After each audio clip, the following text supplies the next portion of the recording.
Alors, Anas est resté 10 ans au service du prophète et il a littéralement grandi et évolué, c'est-à-dire son intellect, sa façon de penser. Il a évolué donc aux côtés de notre prophète. C'est là, on dit. Le prophète l'appelait « Oh mon fils, Ya Aboune », il disait. Il lui donna beaucoup de conseils dans divers domaines. Et le jeune Anas, ainsi, a emmagasiné une quantité importante d'hadiths. On estime à peu près à 2200 hadiths environ emmagasinés par Anas ibn Malik durant ses 10 ans passés avec le prophète.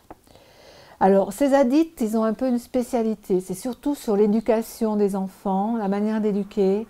Et c'est surtout, comment dire, sur les bonnes manières. En fait, chaque sahaba avait un domaine de prédilection. Certains sahabas, c'était le Coran. Donc, ils vont répercuter plus des hadiths qui ont rapport avec le Coran. D'autres, ça va être des hadiths sur la jurisprudence. Chaque sahaba, quand on les étudie, on se rend compte que, bon, ben, ils ont fait, comment dire, peut-être qu'ils ne pouvaient pas tout emmagasiner non plus. Et ils ont fait un choix, et le choix correspondait en fait à leur spécialité déjà, comment dire, leur habilité, ce qui était en eux de plus facile à retenir. Voilà. Alors, le prophète avait fait une prière donc pour Anas, et la prière c'était « Ô Allah, augmente les biens d'Anas, donne-lui beaucoup d'enfants, donne-lui une longue vie, pardonne ses péchés et ouvre-lui les portes du paradis ». Cette prière deviendra vraie beaucoup d'années plus tard. Anas dira alors « J'ai vu s'agrandir mes biens, j'ai vu s'agrandir ma famille, et ma vie est déjà longue.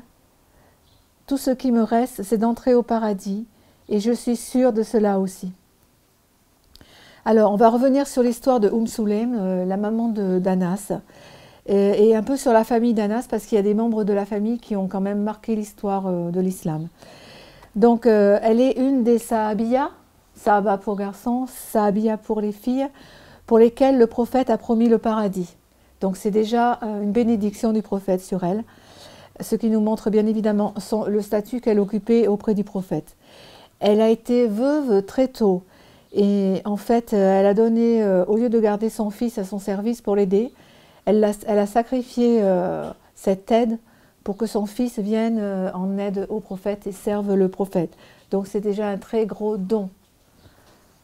Ensuite, au fil du temps, elle va avoir des propositions de mariage, et notamment la proposition de quelqu'un qui s'appelle Abu Talha, qu'on nomme Abu Talha dans l'histoire de l'islam, de son vrai nom Zaïd ibn Sahal. Cet homme était riche, beau, fort, il avait tout pour lui, mais il n'avait pas accepté l'islam, donc elle le considérait comme haram pour elle, et il lui était impossible de l'accepter en tant que mari dans ces conditions.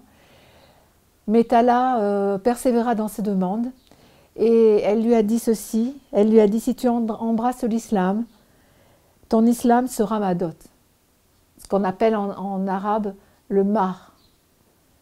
À chaque mariage, on verse un mar à l'épouse, à la future épouse. Donc le mar Sulaym, ça a été la conversion de son futur mari, Talha. C'est vraiment, comment dire, il n'y a pas de recherche d'argent. La foi est plus importante que la dot en argent. Voilà, l'important c'était que son mari soit musulman, et plutôt que son mari doive donner de l'argent, elle préfère que son mari lui donne l'islam, c'est-à-dire se convertisse et qu'il forme un couple musulman. Voilà, c'est un très beau don. Donc Abu Talha alla à la Mecque et participa au second serment d'Al-Aqaba, et donc se convertit pour épouser Sulaym. Abu Talha participa à toutes les batailles et montra beaucoup de courage et de bravoure sur le chemin d'Allah. Une histoire particulière avec Abu Talha, une petite anecdote, petite anecdote mais très révélatrice de sa grande foi. Il avait entendu, quand Allah a révélé le verset 92 de la sourate Al-Imran, qui est le suivant: « Vous n'aurez jamais la charité à moins de faire largesse sur ce que vous chérissez. Tout ce dont vous faites largesse, oui, Allah le sait. Ce qui voulait dire le plus haut degré de la foi, c'est de donner ce que l'on aime de plus. Et quand Abu Talha a lu ce verset, il a tellement eu peur de ne pas atteindre ce niveau qu'il est allé voir le prophète et il lui a dit « Ô prophète d'Allah, tu sais que je possède beaucoup de jardins. » Abu Talha était très riche. Et mon favori s'appelle Biha. Alors actuellement, Biha est situé à l'intérieur de la mosquée du prophète.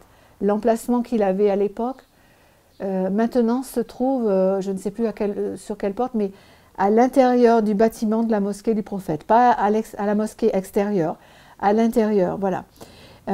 Et donc, il lui dit, tu sais que je possède, au prophète d'Allah, tu sais que je possède beaucoup de jardins, et mon favori s'appelle Biha. Je veux le donner, pour le plaisir d'Allah, fais-en ce qu'il te plaît. Le prophète fut ravi, et lui dit, puisse Allah accepter cette donation. C'était un jardin qui avait une qualité très rare, c'était un jardin qui avait une source d'eau. Donc on comprend maintenant que l'amour d'Abu Talha pour ce jardin, l'exception de ce jardin, le fait qu'il soit unique, c'est qu'il était un des rares d'avoir de l'eau à l'intérieur même du jardin. Voilà. Alors Abu Talha mourut à 75 ans, sous le califat d'Uthman, et malgré son âge avancé, il a toujours voulu participer au djihad, et il y participa jusqu'à sa mort. Sulaim, la maman d'Anas, elle avait une sœur qui s'appelait Aram ibn Milan. Alors cette sœur Sulaim, elle a été très célèbre, pas de suite, mais elle va l'être. Et en fait, ça a rapport avec un rêve du prophète. Donc la famille d'Anas, en fait, vivait pas très loin de la maison du prophète. Et en fait, le clan des Khazraj était des cousins éloignés. Du prophète, par par le grand-père du prophète, Abu Abd al-Muttalib. Sa maman était de Médine, sa mère était de Médine, donc ça fait que le clan Hachim a gardé de la famille à Médine. Et cette famille fait partie du Banu Khazraj, et notamment du sous-clan du Banu Khazraj qui s'appelle le Banu Najjar. Donc cela fait que la famille d'Anas en fait faisait partie des cousins très très éloignés du prophète. Donc c'est pour ça que vous verrez la relation qu'il a avec cette famille est très familière. Donc il vivait pas très loin de la maison du prophète, paix et salutations sur lui, et il visitait souvent la famille d'Anas. Et souvent il faisait la sieste notamment dans la maison d'Anas. Et un jour, cette sœur, donc Aram, elle était là et le prophète se réveille de la sieste en souriant. Alors, Aram lui dit « Mais quel rêve as-tu fait? Qu'est-ce qui arrive pour que tu souris ?» Et le messager d'Allah dit « Allah m'a envoyé un rêve. Ma Oumma conduisait un bateau et avait conquis d'autres contrées. » Et alors c'est un rêve qui est un peu bizarre, c'est pour ça que le prophète a souri, parce que les Arabes en ce temps-là ont une peur panique de la mer et des bateaux et tout ce qui va sur l'eau, quoi.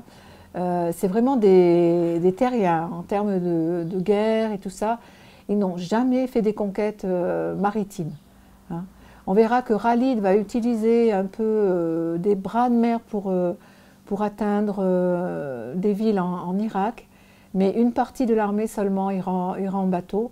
Et il y a notamment Amr ibn al-As qui avait fait un récit vraiment à faire peur, quoi, que rien n'était plus terrible que d'être sur un bateau, que c'était l'œuvre de Chétan quasiment, quoi. Donc vraiment il y avait une peur panique des bateaux et de la mer. Donc faire un rêve comme ça, oui, c'est pour ça que le prophète s'est réveillé en rigolant, quoi. Genre ce rêve... c'est pas sûr qu'il arrive, quoi. Il y avait une sorte de doute qui s'est installé quant à la réalisation de ce rêve. Donc il rigole. Et Aram dit alors « Ô messager d'Allah, prie pour que je sois parmi eux. » Et le prophète lui répondit « Tu seras parmi eux. » Alors Oummi Aram, elle vécut jusqu'au temps de Muawiyah, donc des califes de la dynastie des Omeyyades.